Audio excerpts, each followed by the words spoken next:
Dakota Conversation once again. Today we have Jake Epstein. Welcome to the show. Thank you so much for having me, guys. Appreciate it. Thanks for coming on, man. Man, we're definitely happy to have you here, man. You're an aspiring writer and producer, and you've also interned at quite a few prestigious companies. Are you mind giving us your background?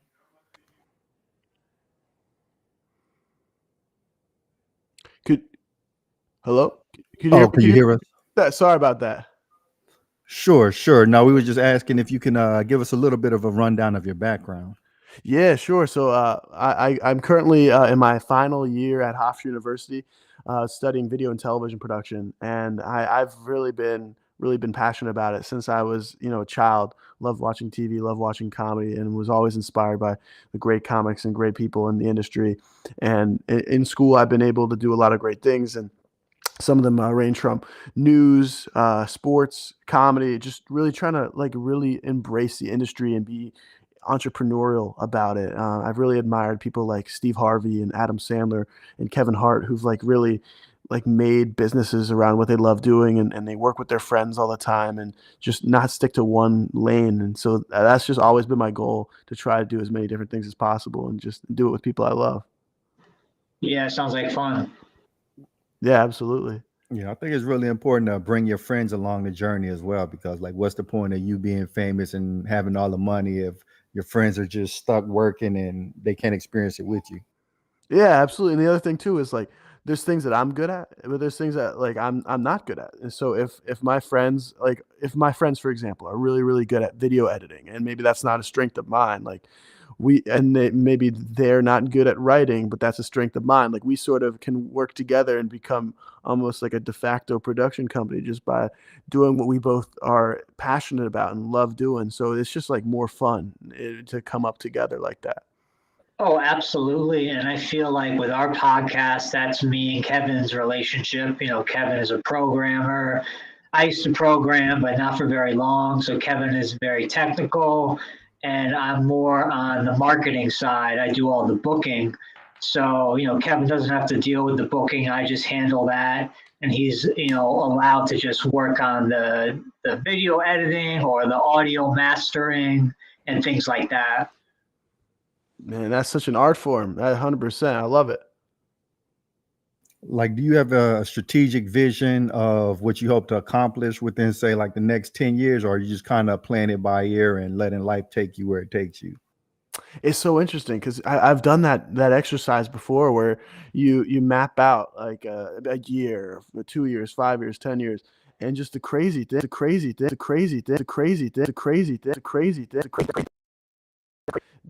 entertainment and creative industries are going, and just like anything that involves tech that isn't, hasn't been, everything's been evolving because of tech. And so it's really hard to map out. I'm not sure where technology is going to be, especially with, people's attention spans going shorter and shorter, and artificial intelligence just getting better and better by the day. It's hard to really map that out. But I think that I definitely see myself on the business side of things, and definitely see myself trying to lead that surge and that push of whatever the tech is of the day, whether it's shorter form content that people are able to digest easier than ever before, whether it's on their phone or on their laptop or something like that. I think that being on that front line of changers who's pushing the industry might have to be where I'm going, because I'm not exactly sure where broadcast is going, where traditional cable TV, sit around the cable box with your family type of TV is going. But I really don't know, and I'm not sure. I've talked to many people about this industry, by doing calls and stuff like that, and picking their brains. And I've always asked them, like, where do you think the industry is going? And some of these people, they might have Emmys, they might have big awards in their industries and their craft and be experts in people's eyes. But when I've asked them that question, they don't even know where the industry is going in 10 years. So it's really hard for me to put a pin on that as a college student.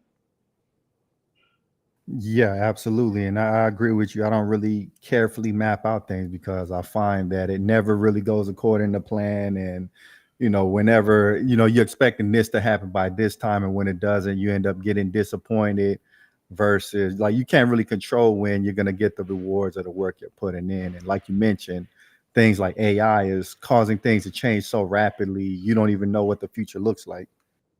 It's crazy. Like you can put in Chat GPT, you can put in there, can you write a joke for me about the New York Knicks from the style of Chris Rock, and it'll do it for you. I mean, it won't be the best joke in the world, because I still think that that's something that humans, have jokes are so emotionally based. And I think that that's something that AI hasn't mastered yet. I'm sure they'll figure out a way to get to that point, but it's still amazing that AI has been able to make graphics and design art. And you've seen all these AI images on social media, people posting all these crazy creative designs that they put in a really well written prompt and can create anything that their heart desires. I 100% believe, agree with you. AI is just changing the game completely.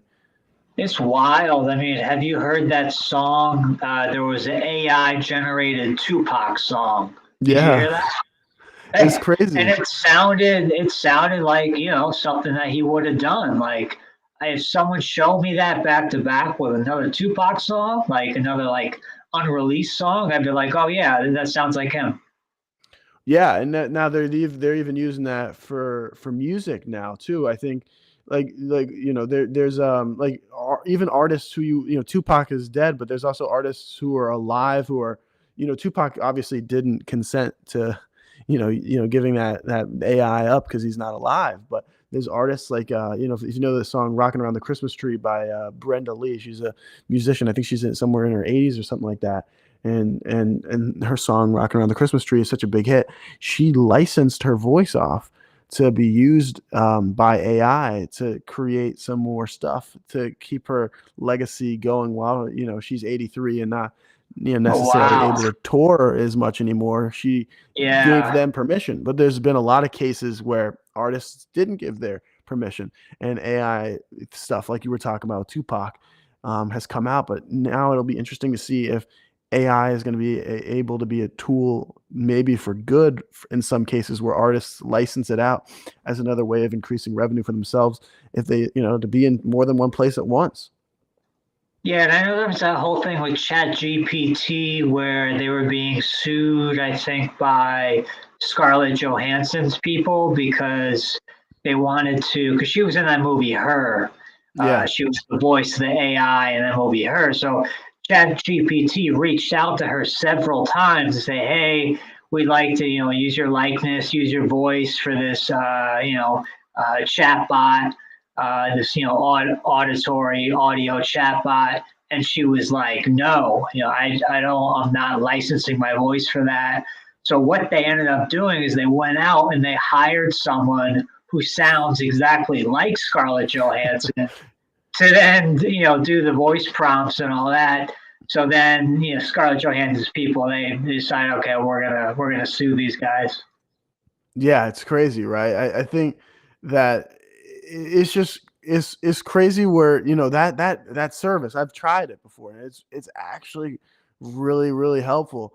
And obviously that's messed up if you're using celebrity, you're advertising as a celebrity and they didn't give you their permission to do that. But I've used that service. I was having some issues. My mom was hacked on Facebook and she couldn't get her account back. It's hard to get those accounts back when you're hacked on Facebook and a scammer puts out a bunch of stuff and then your followers report the account and what they think is a service to you and getting that hacker off there, but it really disables your account. So we were having trouble helping her get back to her rightful own Facebook account she's had since the app, the website was created. And I went to that Chat GPT, assistant helper that you were just talking about. And that was the thing that gave me the groundwork that I used to help her get back into her account. So there is a lot of danger in AI, but it's crazy how also helpful it can be. So, obviously we're going to have to figure out what the balance is on that. And that'll be difficult to navigate. And it will be navigating it as the technology advances. So there's not going to really be a time to stop and think about it. So it'll be interesting to see how we as a society handle that.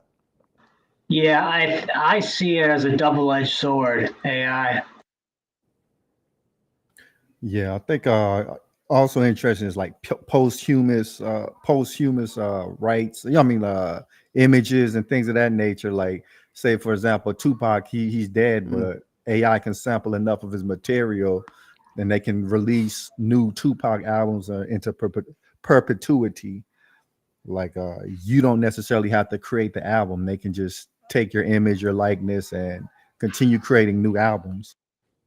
Yeah, for a lot of celebrities that have passed, there's been increased demand with the use of AR, VR, and AI to almost create concerts. Again, create concert experiences. There have been talks in the works for people like, the Beatles or Elvis or Michael Jackson or Tupac, like people who, if you had the chance to see them in concert again one last time, you 100% would do that. And so now that with this technology, people are reaching out to those estates and trying to create deals the right way to make that happen. But it gets into that gray area where, with how good the technology is, the right smart person can create that type of thing before even going through the proper channels of talking to the estate and family of the celebrity no longer with us. It's scary. Right. With you being a producer and writer, do you see AI drastically affecting your workflow? So I was an intern at Last Week Tonight with John Oliver. Amazing show, amazing experience. And one of the things that I saw AI was helpful in, and I've talked with people who work in other shows and work for other productions, is a big job a lot of people do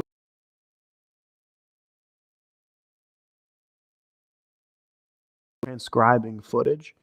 And AI has been very helpful. It's not 100% accurate and perfect yet, but in transcribing these long hour-long clips in a fast way, because when you're working in broadcasting, working in stuff like that, the biggest enemy you have is time. So if you can throw an hour-long video into an AI transcriber, and maybe it's not 100% accurate, but it transcribes it decently well, and you go back and you watch the video back faster and you correct the errors, that's going to be a much more efficient way than people who are typing 80 to 120 words a minute at that level. And I think that has been a great help in saving time. But again, it's probably also taking jobs away from people who worked their way up from maybe typing 50 words to 100 words a minute, or 120 words, 130 words. It's interesting to see the pros, but yet also the back of your head cons of where you're seeing the industry go. And as we've talked about, like, people are stealing celebrities' voices, or also, like I was telling you about Brenda Lee, going through the proper channels of talking to their teams and getting contracts made where you can use AI to get people into your productions. I've seen AI really used well in enhancing CGI and making amazing graphics and making amazing helping with set design and stuff like that. But the ways that I've been using it the most have been to help me with my own scheduling and keeping me on top of time. And if there's ways to increase productivity through it, that's how I've been using it. I don't see it at this point. I'm sure I'll listen to this back later and go, I don't know what I was talking about. But at this point, I don't see it as a better writer than humans. But I'm sure, just like anything with computers, it'll develop and get better. Probably eventually, yeah. Eventually, the AI will, be the best writer in the world. But right now, it's kind of, I would say, limited. Yeah, 100%.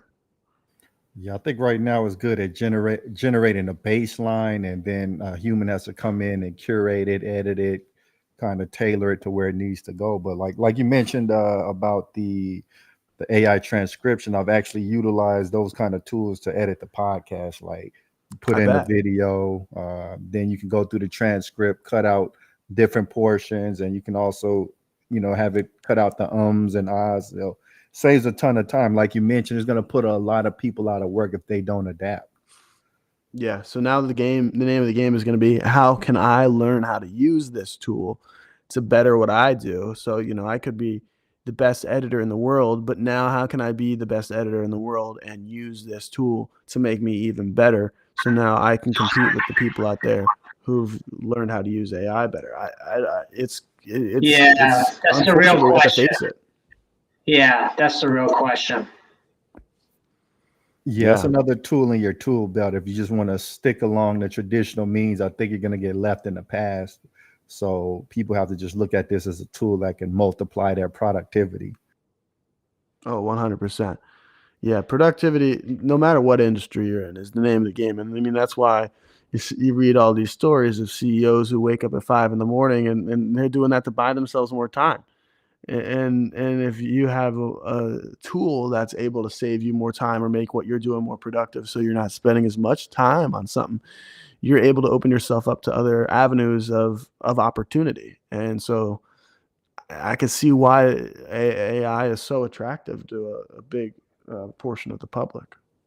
And they're just trying to automate everything. All these new startups, they're just trying to automate taxes, tax prep, and audio editing. And there's all these kind of tools and all these kind of startups that are trying to replace certain industries. And I think, they might not succeed in the very near term future, but I think long term they will, and it's going to be a different landscape. Oh yeah, it's gonna be. You asked where I see myself in 10 years. I'm not sure, but I'm really looking forward to this journey, and when not just me, but everybody else, where they go and where technology is able to take us. Yeah, absolutely. Yeah, I've recently seen a news story about this company called Artists in AI, and their billboard slogan was "Stop hiring humans." So I think it can also rub a lot of people the wrong way if they're losing their jobs, and companies are kind of celebrating that. Yeah, I don't think that's the right thing to do. I don't think people should really be celebrating.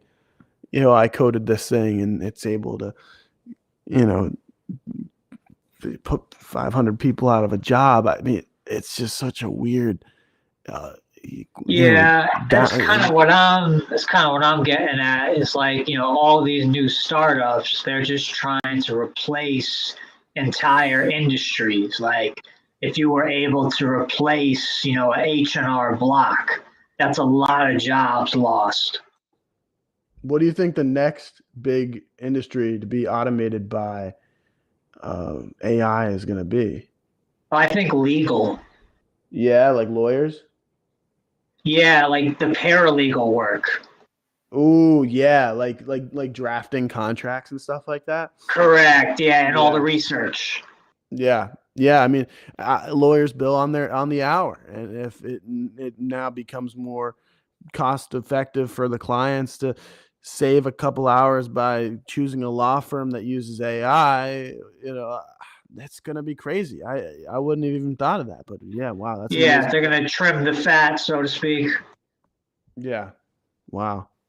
And yeah, we've talked to I believe it was a Google engineer, and he pretty much told us that they're already using AI to generate some code. And at another company, another engineer told us they were using it to generate unit tests. So it's doing stuff that professionals getting paid six figures. It's doing part of their job. So and it's only going to get better at it. So it's going to be able to do a lot more than we think. Yeah, yeah. It's gonna be crazy to follow it. And I think it's going to happen rather fast. I think, the reason I say that is because you think back 5 years and where was AI and AR and VR, where was all this stuff? It was nowhere. But, in the last year or year and a half, AI is now in vogue. AI is everywhere, and it seems to be progressing at such a rate that would make you, I mean, me and Kevin have talked about this before, that it makes it seem like in the background, there's this super powerful AI pulling the strings, and they're just unveiling it one feature at a time, one chat GPT update at a time. Yeah, it's definitely food for thought. One area that I'm curious to see how AI goes into is sales, because I think sales is in every industry. I think I've been told many times by my professors that I'm not in the media business I'm in the sales business. And what they mean by that is, I'm selling myself all the time for jobs, and every job you get is advertising you to get the next one and the next one and the one after that and the one after that. Or let's say I have the best script in the world, and just because I wrote the best script in the world doesn't mean that it's automatically going to be a movie. You have to sell yourself, and you have to sell your script and your idea and your team that you could build around it, or the idea that you could relinquish control of it and hand it off to a director. And then that director has to sell their vision to a studio so they get picked. Like, sales is in everything. If there's that great movie. I love the movie Field of Dreams, where that quote, "If you build it, they will come." And I love that quote. I love that movie, but it's 100% wrong. If you build something, whether it's a startup company or a new business that's a brick and mortar, or if it's an online company, or if it's I'm the best at doing political voice impressions, or I'm the best comedy writer. You could build yourself and your company up to that point. But if you don't market it, and if you don't sell it, and you don't have a good team of public relations folks on your side, no one might end up knowing about it. And so it'll be interesting Yeah. to see how AI is able to do the selling and even negotiating. You mentioned lawyers, the drafting, 100%. I could see that being done by AI.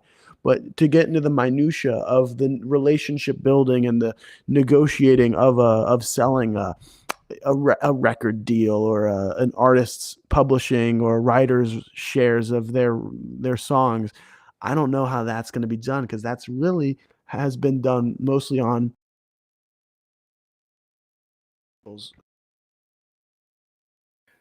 Yeah, I think the AI, it has such a large data set that it's eventually going to be better at negotiating than we are, because it's not limited by the confines of the human brain. And as the computing power increases, as the data set increases, it's going to just be way ahead of us. But I think the problem in society is going to become, different classes are going to have access to different tiers of AI. So if the upper echelon have the best AI, even when it comes to something like investing in stocks, if it's doing that way better than any human can, and they have the best version of it, they're eventually going to be so far ahead of the rest of humanity that it's almost going to be impossible to catch up.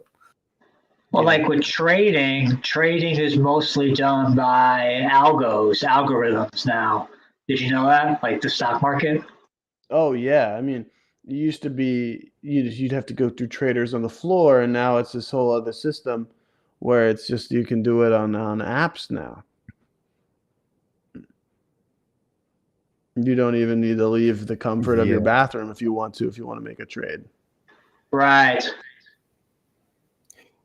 Yeah, this is really interesting. Yeah, we're a little bit older than you, so we've kind of seen, I guess, more of society without technology, without this level of technology. But how do you think that kids growing up now, when they're just accustomed to this, uh, how do Ooh, you think they're going to develop? Because what we've noticed is there's hardly any kids playing outside now.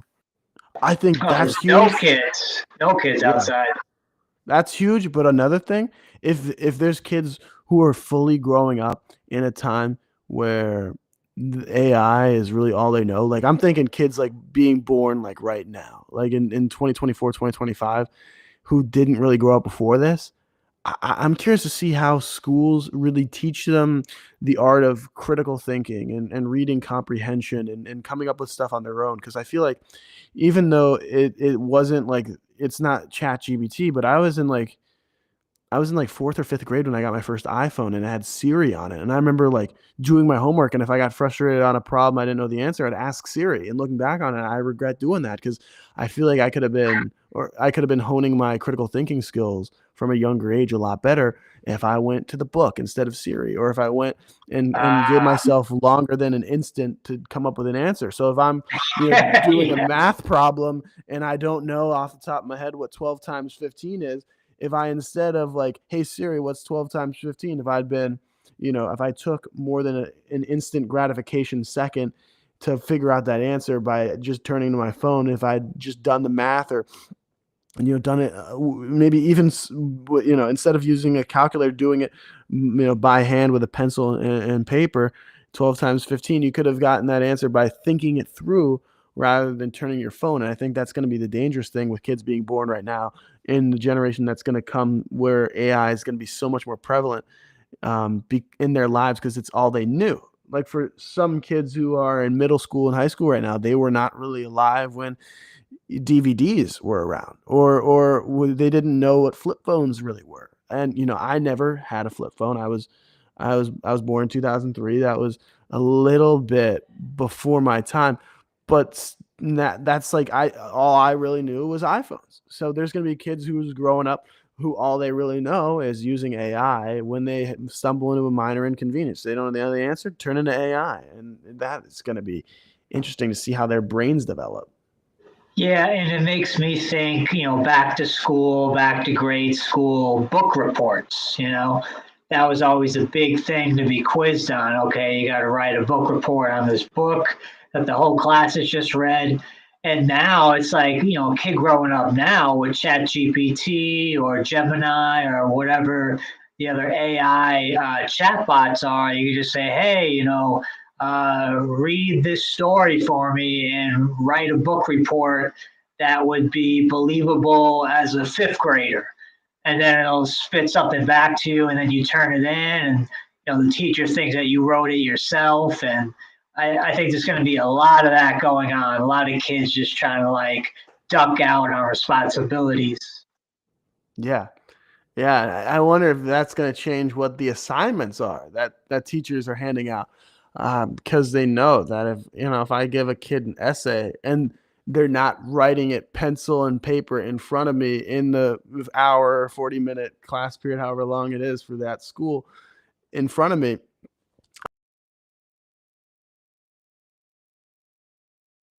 some sort of device to do that for them. So just watching how. Because I think that the other thing with it is not just the critical thinking is obviously important, but I think in some respects it might hinder and stunt their creativity, because they're now not thinking as individuals with original thought. They're thinking with how would a machine do this, or because they're not exposed to as much um, intertextuality of original thought, of written word and books and movies and music. And they've just been thinking by using, typing a sentence or two into a prompt and typing that out. I'm not sure how that's going to go for this next generation of creatives if they're just fully reliant on AI to do their stuff. Yeah, I think the danger is that people are no longer going to be willing to struggle because they can go to their, magic AI genie and get whatever they want. But the problem with AI is it's sort of a composite of the data fed to it. So if humans are getting dumber, and therefore the data we're feeding AI is getting dumber, it's going to eventually be able to produce less and less powerful results. And if we're reliant on it, then all of us are collectively getting dumber over time. So that's kind of the danger of us being overly reliant on AI. Well, yeah, Kevin, it reminds me of autocomplete. I remember when I was younger, before there was autocomplete, you had to type out whatever you're typing out exactly right, or it's not going to get the right search query. But then they started using autocomplete, and that just gets it exactly right from what you're trying to look up a DVD or something like that. You type in the name, but you mess up the name. It says, "Oh, did you mean this? Did you mean X?" And it gives you that example, and it just says, "Okay, you can correct this right now. Just click here." So because of that, you got to wonder, are people learning less? I remember a guy I used to play in a band with. He's a English teacher, and he was saying when the autocomplete first came out, he's like, no, I'm disabling that because I know that I'm going to become reliant upon it and thus get dumbed down by it. Wow. That's Yeah, crazy.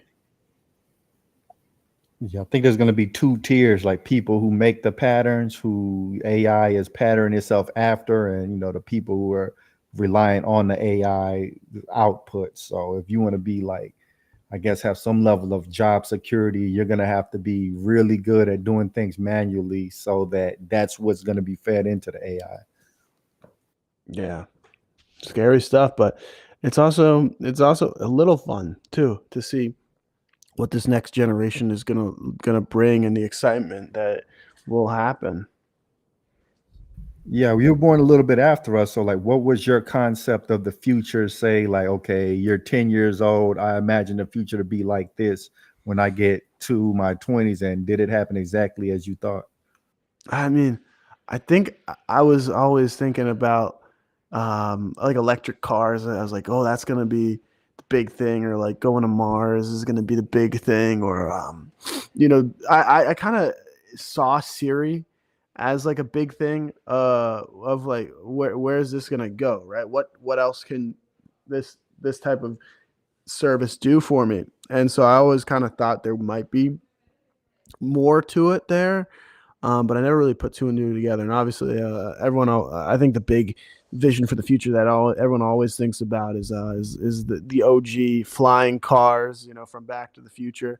But obviously, that one hasn't happened yet. But with cars like Tesla, they've definitely managed to make the electric cars. And another project Elon's doing is trying to go to Mars. So we'll see if that happens. But I don't know if there's going to be flying cars anytime soon, but we'll see. I'd love to be proven wrong, and I'm sure that'd be exciting.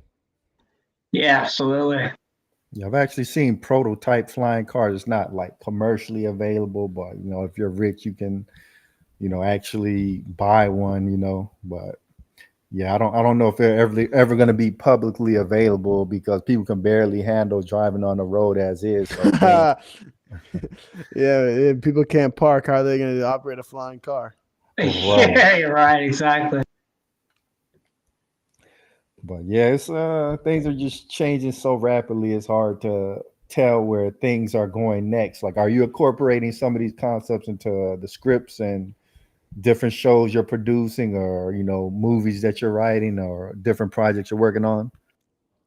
I think in the ways that it's making me more productive, like where I'm using it to enhance my calendar or come up with more enhanced to-do lists. Like there's a AI project and task management sort of softwares that I've been looking into and embracing because I've always done the more handwritten pen and paper like time boxing strategy that a lot of CEOs have embraced because I think that it's a really powerful tool.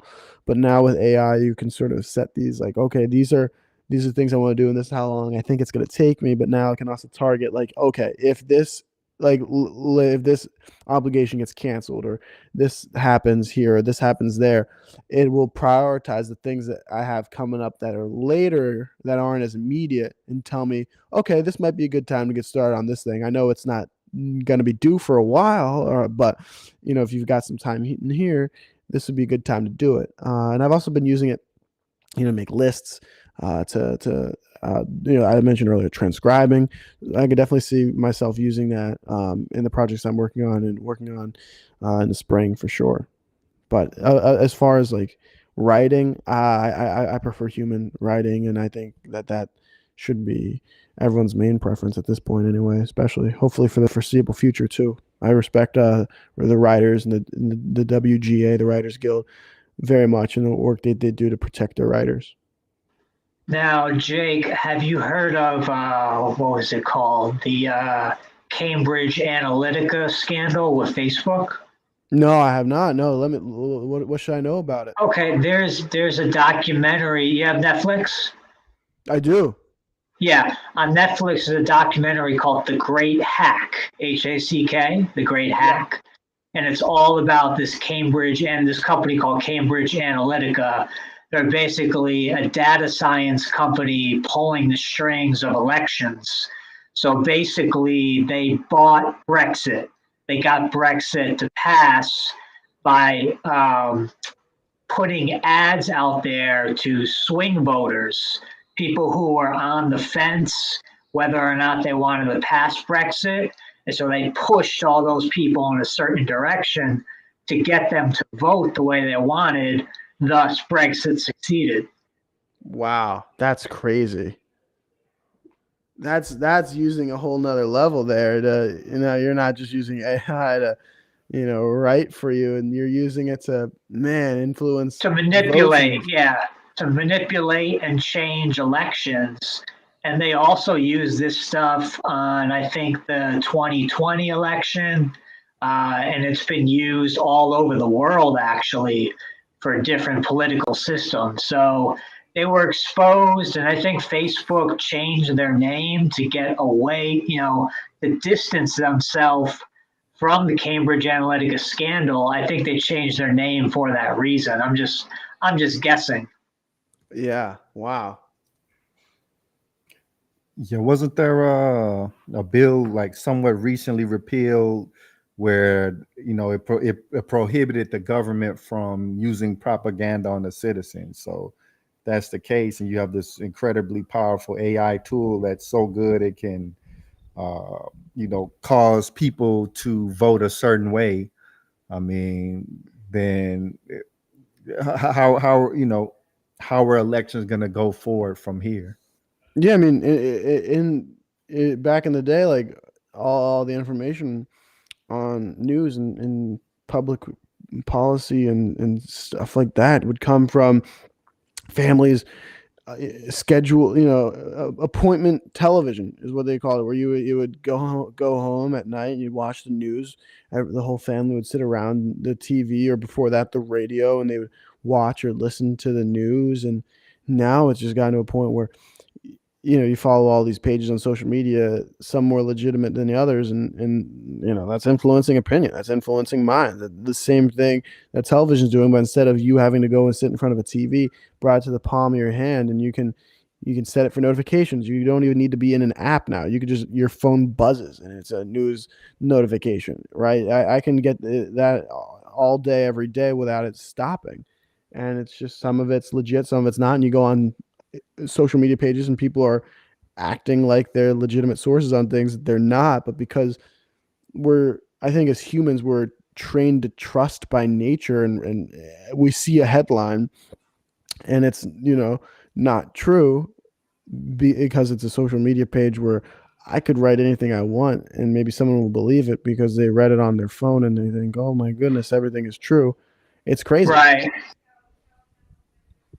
Yeah, I wonder if like people, do they really verify their sources anymore? And now that everything is digitized, this AI could be so powerful that it could maybe instantaneously change the different sources of information. Like, for example, this book says this, but the AI is able to go through everything and change it. I wonder if that's a possibility. So maybe hard copies of books and information is really going to be like the real source of truth going forward. And Yeah. when we talk about this AI and automating everything, I do music, so it makes me think back to quantizing, or you call it beat correcting. The first couple times I was in a recording studio, we just recorded to a click track, and then we lay down the drums first, then the bass guitar. Okay, now the rhythm guitar, now the lead guitar, now the vocals last. We'd lay that all out. But at a certain point, I think in the mid 90s, when Pro Tools came out, they were able to beat correct. They were able to quantize the drums. So basically grid the drums to a map, chop it up in perfect increments, and send it back out. And I always felt like, well, no, like I don't want my drums quantized. I want the natural, because that's mainly what I teach is feel and groove on the drums. And so it's like, no, I don't want a robot taking my parts and spitting them back out in a quote perfect way. I would much prefer you take my actual take with my actual feeling and use that on the track. 100%. And I think that that's more relatable and enjoyable. It is just that human emotion and that human connection, rather than just relying on a computer. Yeah, just relying on it being perfect, like pop music. So basically, all pop music is quantized. most popular rock is quantized, metal is quantized. The only stuff that you're hearing that's not quantized, probably you got to go back to the 60s, like Beatles, Rolling Stones, etc.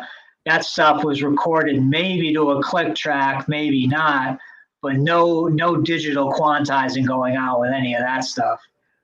Yeah. I think that's where we get to the tipping point is when we start using AI to generate creative stuff, and no longer are we experiencing human emotion. We're just experiencing some kind of I don't know, maybe some kind of digital slop that's passable for entertainment. Mm. Yeah, entertainment is just in such a weird spot, and I both love and am scared by it.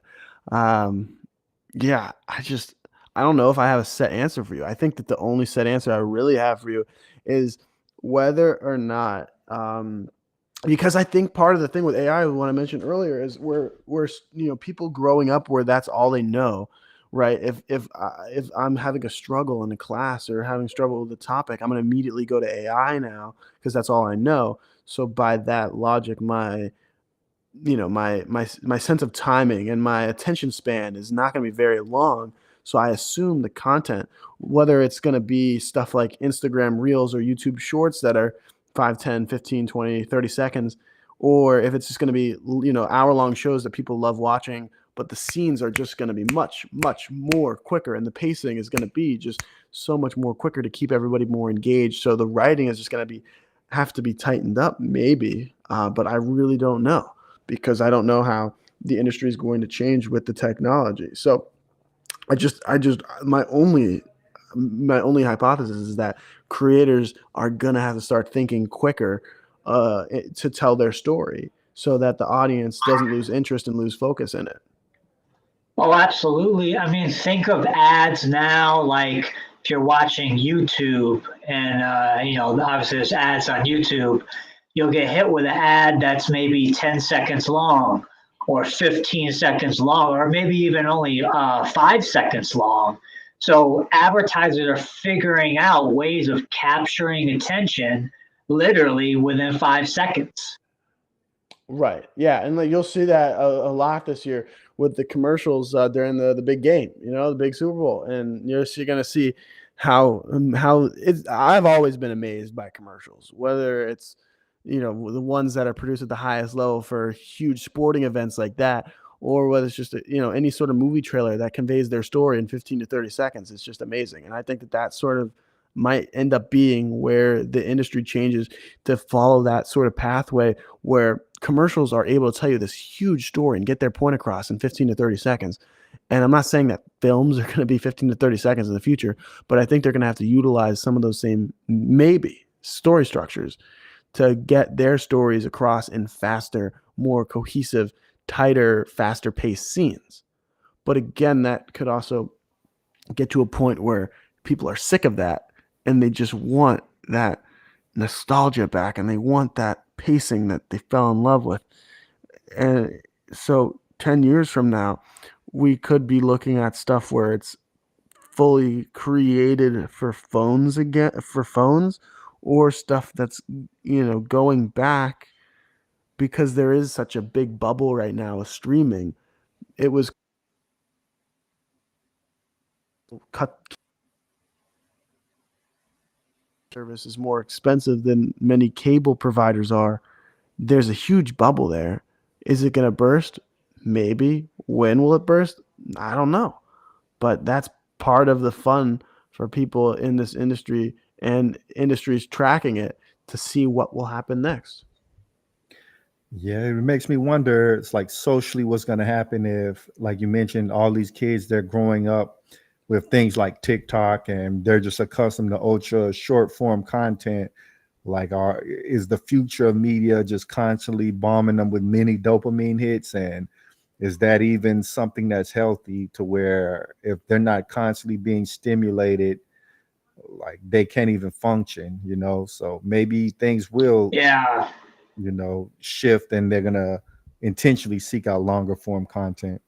Well, Right. let me ask you this, Jake, because you're a little younger than us. When Yeah. me and Kevin, when me and Kevin were growing up in school, we didn't really even have cell phones. Like, I Mm. remember I had a flip cell phone when I was in junior year of high school that my mom got me, and we were only able to, make a call if we missed the bus or whatever, because the calls were so expensive. So, it was a very different experience going through high school without cell phones. So for you, what was high school like going, having an iPhone? So hard to keep your attention in one place in the class. If you have your phone on you at all times, I would find myself turning to it. And a lot of people would go to the bathroom, not even to go to the bathroom. They just go to they get to scratch that itch and check their phone. But also for me, I went to school. COVID hit when I was a junior in high school.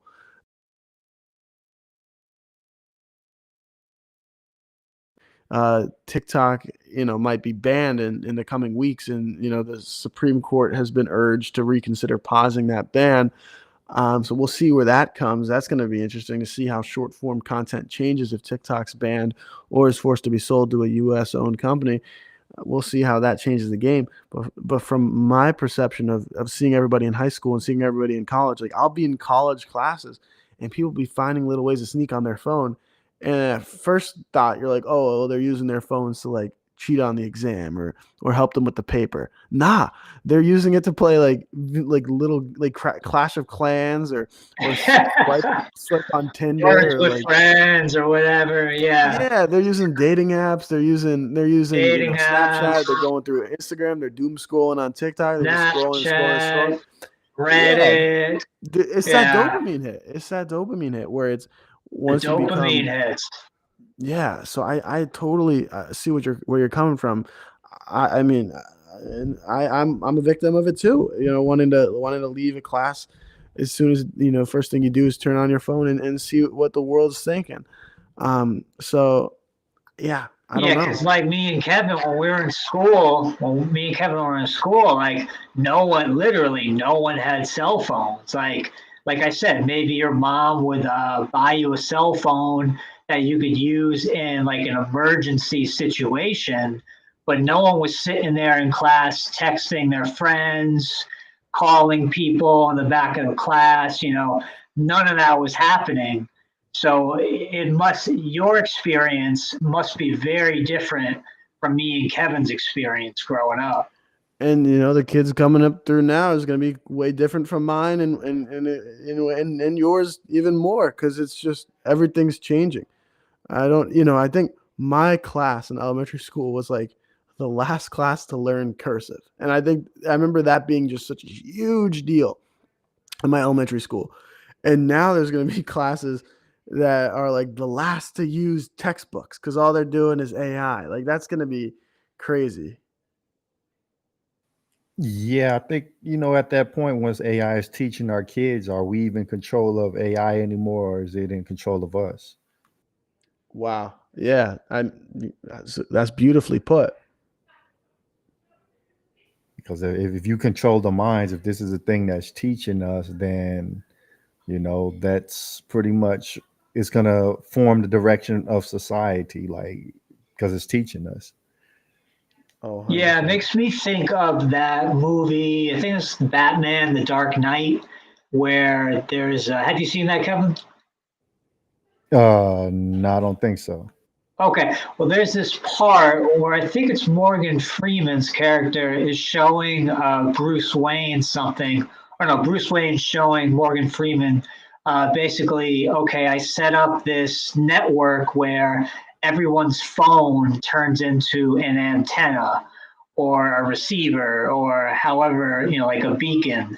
And then all of them get linked together to basically spot where people are, or to track for tracking reasons.